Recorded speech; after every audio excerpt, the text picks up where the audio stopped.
Oh, hi. I didn't see you there.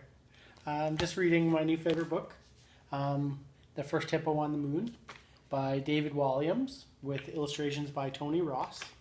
And thank you for coming and watching my first assignment for contemporary children's literature. The author, David Walliams, is also an actor. He was on a sketch comedy show called Little Britain. Williams has also been in Britain's Got Talent and has done a lot to raise money for charity. In an interview with Jonathan Ross, David Williams said he was a shy person until he met Matt Lucas, who became his co-star on Little Britain.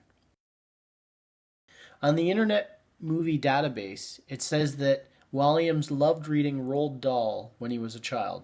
What started as an idle choice in a library because he liked chocolate turned into a lifelong love. He got to visit Roald Dahl's house. He met his widow and got to look at a manuscript from Charlie and the Chocolate Factory. Williams got to work with Dahl's favorite illustrator, Quentin Blake, on two of his own stories. Children's books are his guilty pleasure.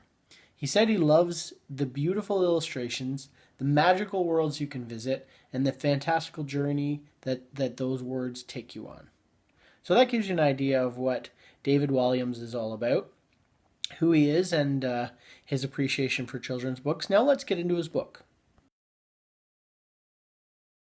Before I get into what makes this book postmodern, I'd like to tell you a little bit about the story. I don't want to give away too much, but essentially it's two hippos who are in a space race to be the first hippo on the moon.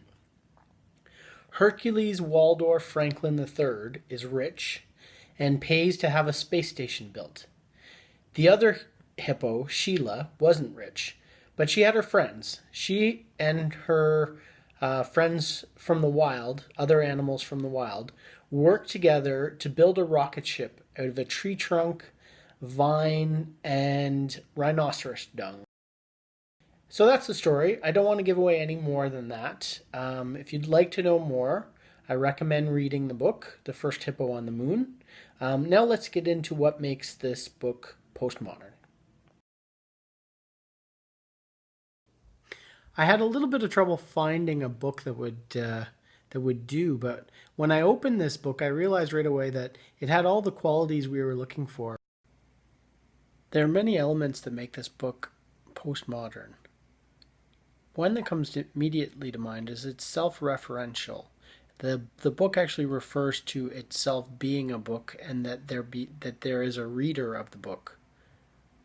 In What's Up With Our Books by Betty Goldstone, postmodern books are described as often being self-referential, meaning the story recognizes that it's in a book.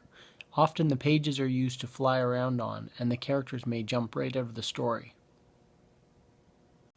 On page 2, it says, one enormously rich hippo, Hercules Waldorf Franklin III, paid for a gigantic hippo space center to be built to blast him there. Sheila didn't. Yes, the other hippopotamus's name was Sheila. That's the first time within the story that they're referring directly to the reader. But then they do it again on that same page, but further down. But Sheila, said her giraffe friend, you don't have a space rocket. Then we'll make one, Keith, Sheila replied. Yes, the giraffe's name was Keith. By referring to the reader like that, it automatically will prompt a young person to laugh because they realize that there's a joke there, and the author is almost giving them an opportunity to laugh. And it's just fun. It also does lots of fun things with text, including using comic book style bubbles for when people are speaking. Different sizes of fonts are used, and the text seems to go in all different directions. It's almost as if the images and the text were created by children, and I think that's what they were going for. It probably makes children feel more at home, more comfortable, to think that these books are created by at least adults who think like children. And I think that's the appeal. David Walliams includes a running joke between two porcupines. It's a conversation between the two of them that adds an element that you don't always get. It's a little thing, but it's sort of like a joke just for kids. And I'm sure that kids who have read this book watched for them after they noticed it on the first page or maybe the second page. And it's something fun. It encourages children to pay attention and watch for the hidden fun element that not everybody would see. I love it. I think it's great. Betty Goldstone also wrote that postmodern picture books contain jokes that are present in the images but not in the text. Readers must be as alert to the illustrations as they are to the text. Sheila's friends got to work building her a rocket. Quick as you can! Well, you could help me, dear. That's kind of the one porcupine's fun line. It's always saying dear, and I was picturing the voice of a little old lady for that porcupine, like somebody's mother constantly saying, "Come on, dear, come along, let's go, dear, faster, dear." Another element that makes this a postmodern, contemporary children's literature book is the crude humor. You wouldn't see this kind of humor in books written more than, say, 20 years ago, 30 years ago. I already mentioned the ostrich that has to collect the rhino dung for the rocket. And there's also a scene further on in the book where the hippo crashes to the earth and all of her friends think that she has died. Sheila? Wake up!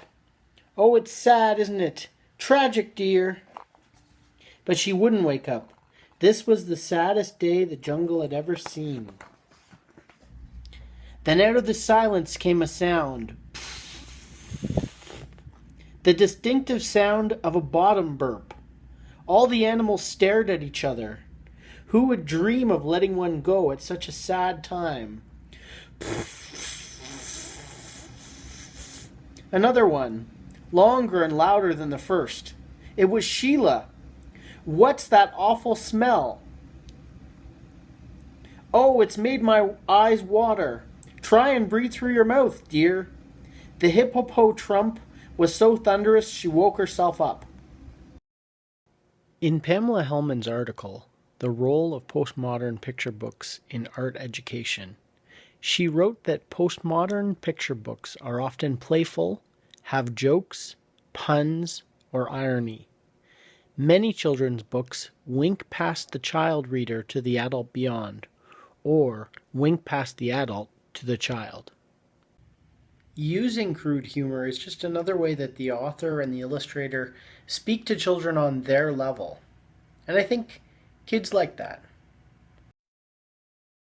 Although the first Hippo on the Moon has all of those elements that make it postmodern, its message is still a very old-fashioned one.